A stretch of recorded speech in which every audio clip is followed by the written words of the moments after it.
A few years after Christopher Columbus had discovered the New World, a number of famous explorers, still in quest of a mythical path of gold to the Indies, landed in that part of South America, now known as the Argentine. One of these explorers, Pedro de Mendoza, probably saw in the fertile soil of its vast pampas something of the potentialities that were destined to make the Argentine one of the richest countries in the world.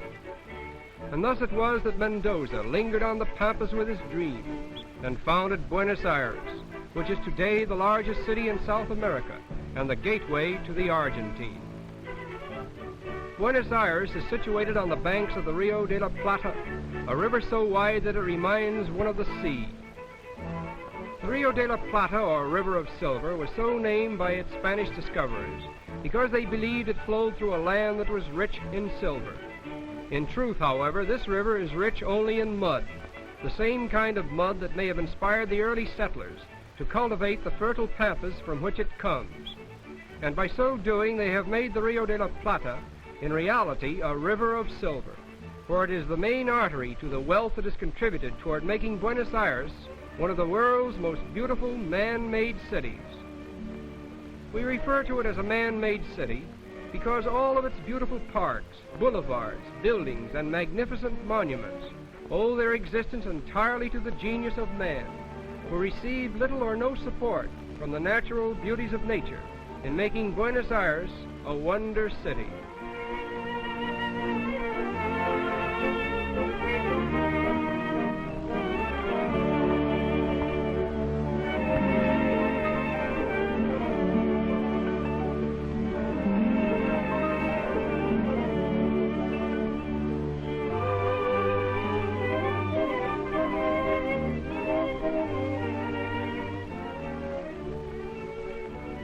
The greatest monument to the memory of this constructive genius is the city itself, in the heart of which the Plaza de Mayo forms a beautiful approach to the presidential palace.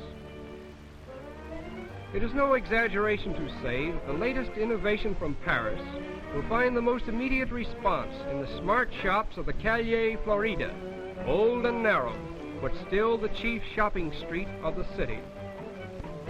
Buenos Aires has always held its doors wide open to the foreign, and consequently it now has a cosmopolitan population of 2 million people, a large number of whom are Italian and French. The age-old custom of selling milk direct from the producer to the consumer is one of the most unique sights in the streets of Buenos Aires.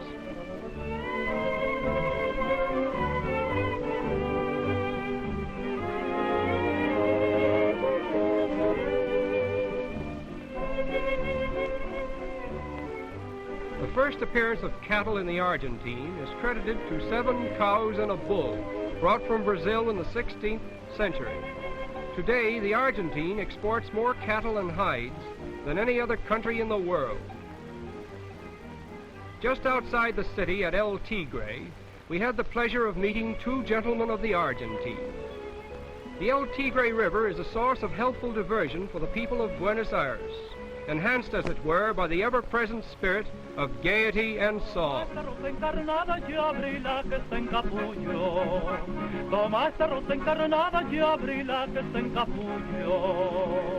Encuentras mi corazón abrazado con el tuyo. Abrazado con el tuyo, pero el alma separado. No llores, mi alma, no llores, no, que por tus penas me muero yo.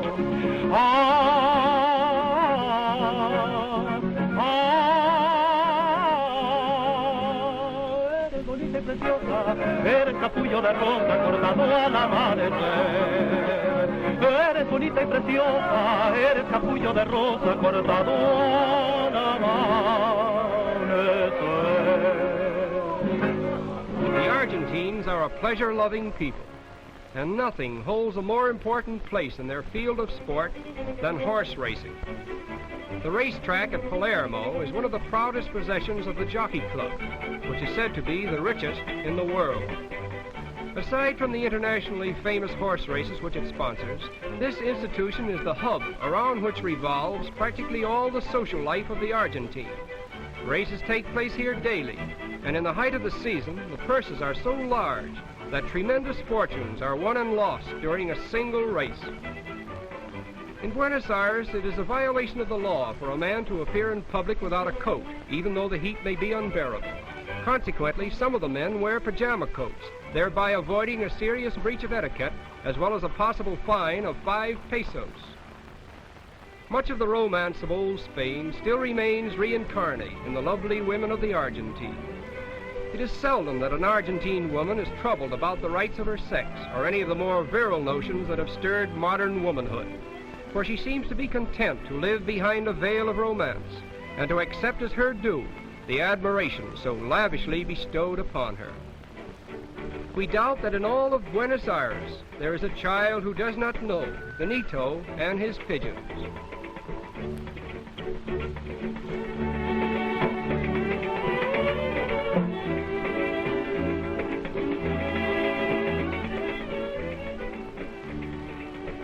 Benito has the soul of an artist, for not satisfied with the somber coloring of the pigeons as nature had planned them, he paints them with all the colors of the rainbow.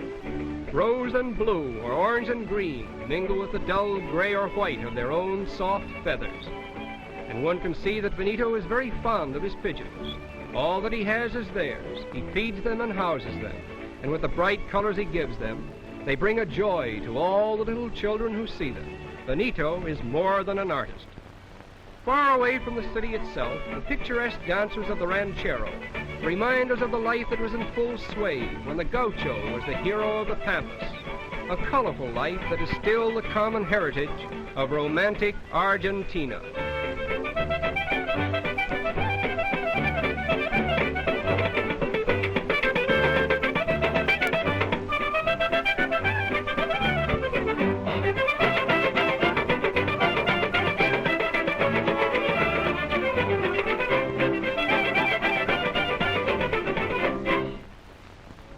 For their mate, or tea, the Argentines will forego any luxury. Mate is made from an evergreen shrub, similar to common holly, which has been dried and pulverized. Mate acts as a marvelous restorative after great fatigue, and it has been used by all classes in South America since the beginning of the 17th century.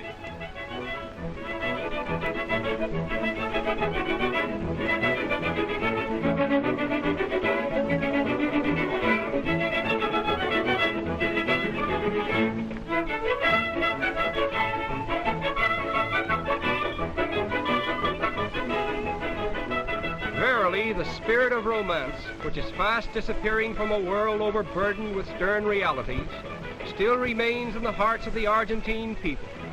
And it is with this thought that we reluctantly say, farewell to romantic Argentina.